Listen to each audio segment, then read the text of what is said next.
Bull run market में ज़बरदस्त तरीके से चल रहा है और अब उसमें आईटी सेक्टर भी पार्टिसिपेट कर रहा है। तो हमने बुल रन की बात कर ली, हमने आईटी की बात कर ली। तीसरा विषय हमारा ये है कि जो मिड कैप, स्मॉल कैप और पेनी कैप में जो ज़बरदस्त धुआंधार रैली चल रही है, 100%, 50% चल चुके हैं इसी फाइनेंशियल ईयर में, अप्रैल से अब तक में। क्या वहाँ पे कुछ चिंता करनी चाहिए, कुछ डरना चाहिए, कुछ रेड सिग्नल है क्या? अभय जी, कुछ डरना चाहिए क्या? डरना जरूरी है? एक फिल्म आई थी मिड कैप स्मॉल बहुत अच्छी पिक्चर थी, पर मिड कैप स्मॉल कैप में तो बिल्कुल डरना चाहिए। इन्वेस्टर्स को हमेशा अच्छे, क्योंकि के मिड उसमें लिक्विडिटी। जैसे मैं उदाहरण देता हूँ, फेडरल बैंक का रिजल्ट आया, अब बेचारे ने पता नहीं, अब किसी ने कमेंट्री सुनी भी नहीं, ठोक दिया एकदम। ऐसा क्या उसमें गड़बड़? मैंने आज उनसे बात भी की तो उन्होंने कहा मेरा एनआईएम थोड़ा सा कम हुआ, पीक हो गया क्या। तो मतलब उस मैं नहीं कह रहा हूँ कि क्या था उसमें, मोमेंटम इतना ज़्यादा है कि एक झटके में 1 करोड़ की ओपीआई खड़ी हो गई थी उसमें। पर नीरज जी, आप देखें मार्च में जब कोई पार्टिसिपेशन नहीं था, ये स्टॉक्स इतने ड्राई थे, 10,000 शेयर ट्रेड नहीं होते थे इनके, और 5,000 शेयर ट्रेड हुए, लोअर सर्किट लग जाता था। अब वो 4 महीने बाद वही साइकिल रिवर्स हुई है। अब इतना ज़्यादा पार्टिसिपेशन है कि इन्वेस्टर्स थोड़ा भी मान लेते हैं। अब लाखों में ट्रेड हो रहा है पर फिर भी अपर सर्किट लग रहे हैं।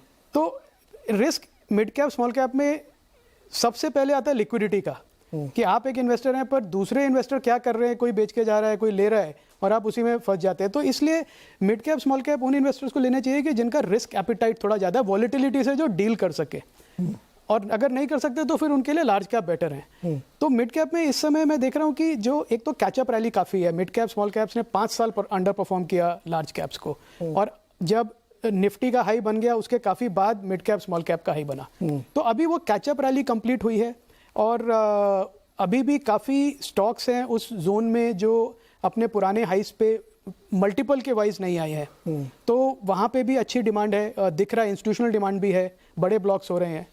और जो लास्ट, जो सबसे रिस्की जोन जो हमेशा हो जाती है, वो मार्केट का नेचर है, वो पेनी कैप, जो मतलब टर्न अराउंड स्टोरी कह लीजिए, उसमें कोई फंडामेंटल्स नहीं देखता, उसमें सिर्फ टेक्निकल एनालिसिस देखते हैं कि ये ब्रेकआउट हो रहा है, या इसको ले लीजिए, इसमें ब्रेकआउट हो जाएगा, 10% बढ़ जाएगा, 20% बढ़ जाएगा। तो वो उस हिसाब से चल रहा है। वो तो बहुत ही डेंजर जोन है, और उसमें से मेरा वो दरअसल हो रहा है, उसमें इन्वेस्टर्स को नहीं घुसना चाहिए। मेरा बहुत एक सिंपल सा सुझाव है इन्वेस्टर्स को कि उन स्टॉक्स में ना घुसें जिसमें आप सिर्फ टेक्निकल रीजन से घुस रहे हैं कि आज ये भाव है, कल उससे ज़्यादा मिल जाएगा, और उससे ज़्यादा आपको कुछ नहीं मालूम उस कंपनी के बारे में।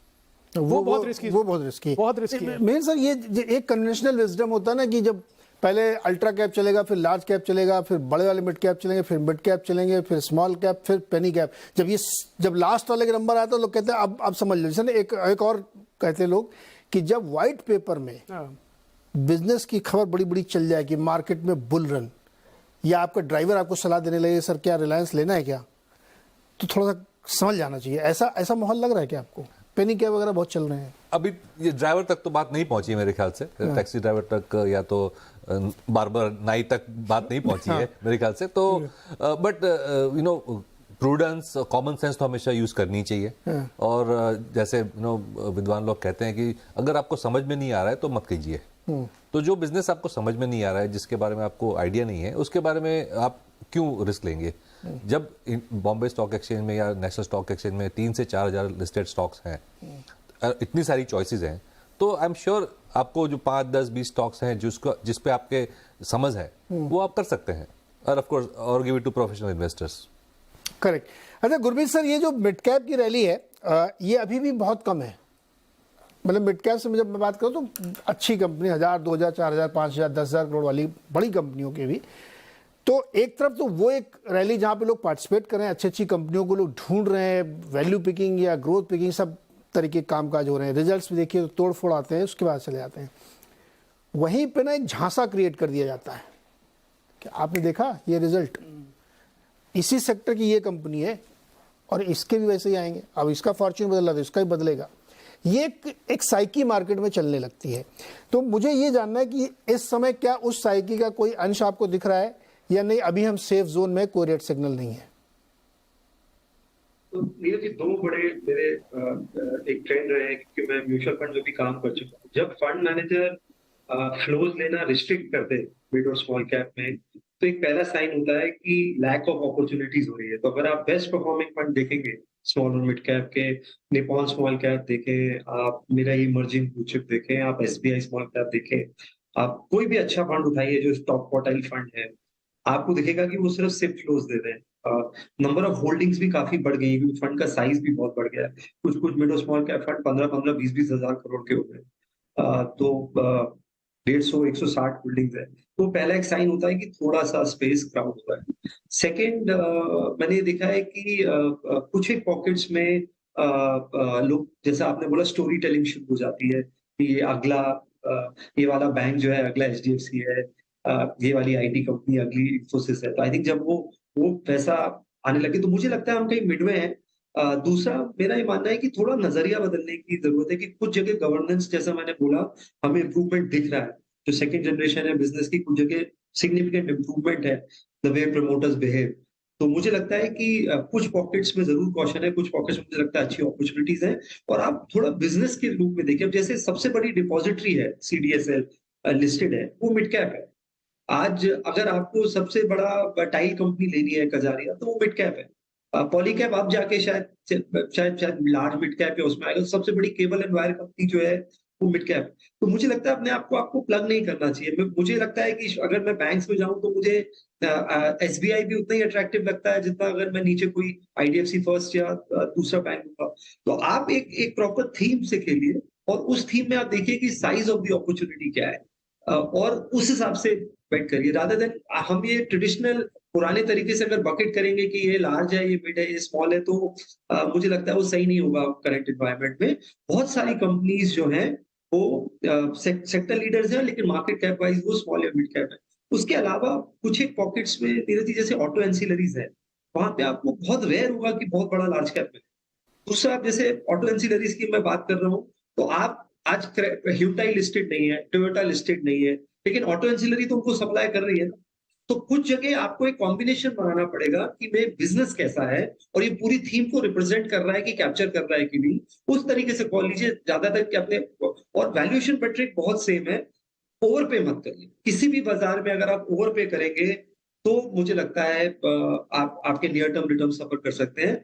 ग्रोथ को मार्केट रिवॉर्ड करेगा, अर्निंग्स को रिवॉर्ड करेगा, और ओवर पे मत करिए। आई थिंक वो माइंडसेट रखिए वर्सेस लार्ज मिड। मेरे ख्याल में एक दो फंड ने शायद लमसम लेना बंद किया है स्मॉल कैप में। काफी सारे फंड्स ने किया है नीरज जी, कम से कम 10 फंड्स ने रिस्ट्रिक्ट कर दिया है, जो और इनफैक्ट टॉप 10 जो भी स्मॉल और मिड कैप फंड्स हैं। इनफैक्ट कुछ एनएफओज आए हैं जिन्होंने एनएफओ लिस्ट होने के बाद ही लमसम लेना बंद कर दिया। तो ये मुझे लगता है अच्छा प्रूडेंस है, इंडस्ट्री की मैच्योरिटी का साइन है। ये वो एक सिग्नल दे रहे हैं, सॉफ्ट सिग्नल, की थोड़ा स्टैगर्ड वे में इन्वेस्ट करिए, थोड़ा वैल्यूएशंस को ध्यान में रखिए। देखिए ये कितनी जानकारी अच्छी मिली, मैंने भी पढ़ा था। मेरे ख्याल में एसबीआई म्यूचुअल फंड ने लमसम बंद कर दिया है, वो केवल एसआईपी पे अभी चल रहे हैं। तो ये सब छोटे छोटे साइंस हैं जो आपको पकड़ना चाहिए, जो आपको सेफ्टी प्रदान करते हैं। संजय सर, मिड कैप और स्मॉल कैप पर आपकी क्या राय है? देखिए, मैं समझता हूं कि इसमें थ्रेट भी है और अपॉर्चुनिटी भी। हाँ, सबसे बड़ा थ्रेट जो है वो आ रहा है फ्रॉम द इंस्टीट्यूशनल साइड, जहां पर मुझे लगता है जो सेबी की डेफिनेशन है मिड कैप को डिफाइन करने के लिए, जो टॉप 100 स्टॉक्स के बाद सिर्फ 150 स्टॉक्स हैं जो सेबी डेफिनेशन में मिड कैप क्लासिफाई होते हैं।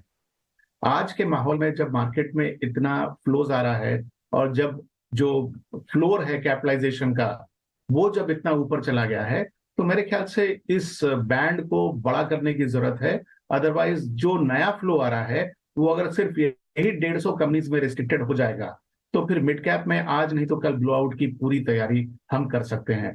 तो मुझे एक ये थ्रेट दिखता है। दूसरा थ्रेट जो कि आपने हिंट किया था कि कई लोग हैं जो कि ना तो कंपनी के बारे में जानते हैं ना उसके फंडामेंटल के बारे में, वो सिर्फ टिप पर काम करते हैं। और टिप पे सबसे बड़ा विश्वास कब होता है कि किसी और ने कहा कि देखो ये स्टॉक चलेगा और वो स्टॉक एक्चुअली उस हफ्ते में 10-20% चल जाता है, तो अगले हफ्ते देखिएगा कि 50 लोग और उसमें कूद गए।